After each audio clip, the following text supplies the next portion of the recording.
Hello friends, welcome back to Suma Kishore life style. ఈరోజు మన వీడియోలో వంట రాని వాళ్ళు కూడా చాలా ఈజీగా తక్కువ ఇంగ్రీడియంట్తో ఎంతో టేస్టీగా చేసుకునే హోటల్ స్టైల్ మునక్కాయ సాంబార్ చూపించబోతున్నాను. ముద్దకి మునక్కాయ రుచి తెలిపే ఈ సాంబార్ని అస్సలు మిస్ అవ్వకండి.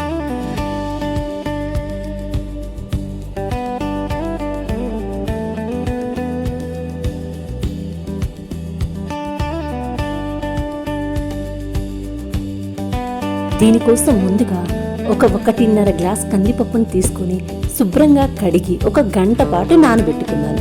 ఇలా నానడం వల్ల పప్పు త్వరగా సాఫ్ట్గా ఉడుకుతుంది. ఆ తర్వాత కుక్కర్లో తగినన్ని నీళ్లు పోసి మెత్తగా ఉడికించి పక్కన పెట్టుకోవాలి. ఫ్రెండ్స్, మన ఛానల్ని మీరు మొదటిసారి చూస్తున్నట్లయితే ప్లీజ్ ఇప్పుడే సబ్స్క్రైబ్ చేసుకొని పక్కనే ఉన్న బెల్ ఐకాన్ని క్లిక్ చేయండి.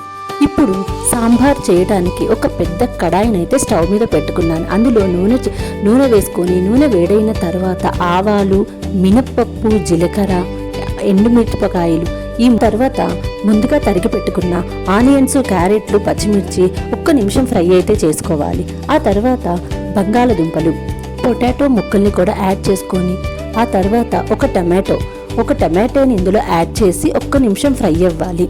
అది ఫ్రై అయ్యాక పసుపు, ఇంగువ ఇంగువ వేయటం వల్ల సాంబార్కి మంచి ఫ్లేవర్, అరోమా వస్తుంది. ఇంగువ లేకుండా ట్రై చేయని వాళ్ళు ఒక్కసారి ఇంగువ వేసి ట్రై చేయండి, చాలా బాగుంటుంది ఫ్లేవరు. అలాగే సాంబార్ అనగానే ముందుగా మనకి గుర్తొచ్చేది మునక్కాయలు. ఈ మునక్కాయల్ని కూడా అందులో యాడ్ చేసి మంచిగా ఫ్రై అయితే చేసుకోవాలి. ఈ సాంబార్ రెసిపీ మీకు నచ్చితే ప్లీజ్ ఇప్పుడే ఒక చిన్న లైక్ చేసి నన్ను సపోర్ట్ చేయండి ఫ్రెండ్స్. కూరగాయ ముక్కలన్నీ బాగా మగ్గిన తర్వాత మనం ముందుగా ఉడికించి పెట్టుకున్న కందిపప్పుని ఇందులో వేసుకోవాలి.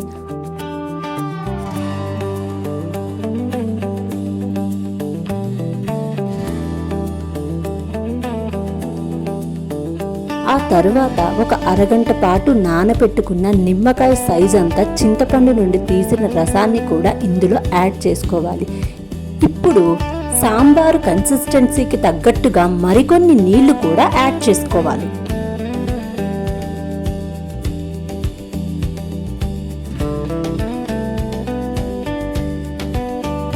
అలాగే కొద్దిగా కరివేపాకు, రుచికి సరిపడా సాల్ట్ కూడా యాడ్ చేసుకోవాలి. అలాగే సాంబార్కి అసలైన హోటల్ స్టైల్ రుచిని, మంచి సువాసనను ఇచ్చే ఇంట్లోనే తయారు చేసుకున్న హోమ్ మేడ్ సాంబార్ పౌడర్ని కూడా యాడ్ చేసుకోవాలి. ఈ సాంబార్లో మనం స్పెషల్గా చిల్లీ పౌడర్ అయితే యాడ్ చేయట్లేదు. హోమ్ మేడ్ సాంబార్ పౌడర్ కాబట్టి మనం యాడ్ చేసుకున్న దాంట్లోనే చిల్లీ కూడా ఉంటుంది. సో సపరేట్గా యాడ్ చేయాల్సిన అవసరం లేదు చిల్లీ పౌడర్ని. అలాగే సాంబార్ టేస్ట్ని మరింత పెంచడానికి కొద్దిగా బెల్లం ముక్కను యాడ్ చేసి బాగా మరగపెట్టుకోవాలి. సాంబారు ఎంత బాగా మరిగితే అంత టేస్ట్ వస్తుంది. చూసారు కదా, సాంబార్ చక్కగా మరుగుతూ ఇల్లంతా గుమగుమలాడిపోతుంది. చివరిగా ఇందులో సన్నగా తరిగిన కొత్తిమీరని వేసుకొని సాంబార్ని దించేయడమే. అంతే, ఎంతో రుచికరమైన మునక్కాయ సాంబారు రెడీ. చాలా తక్కువ ఇంగ్రీడియంట్స్తో ఎక్కువ టేస్ట్ వచ్చే ఈ సాంబార్ రెసిపీని మీరు కూడా ఇంట్లో ట్రై చేసి మీకు ఎలా కుదిరిందో కామెంట్ సెక్షన్లో తప్పకుండా కామెంట్ చేయండి. మరిన్ని మంచి వంటల కోసం సుమా కిషోర్ లైఫ్ స్టైల్ని సబ్స్క్రైబ్ చేయడం మర్చిపోకండి. Thanks for watching. Do follow for more videos.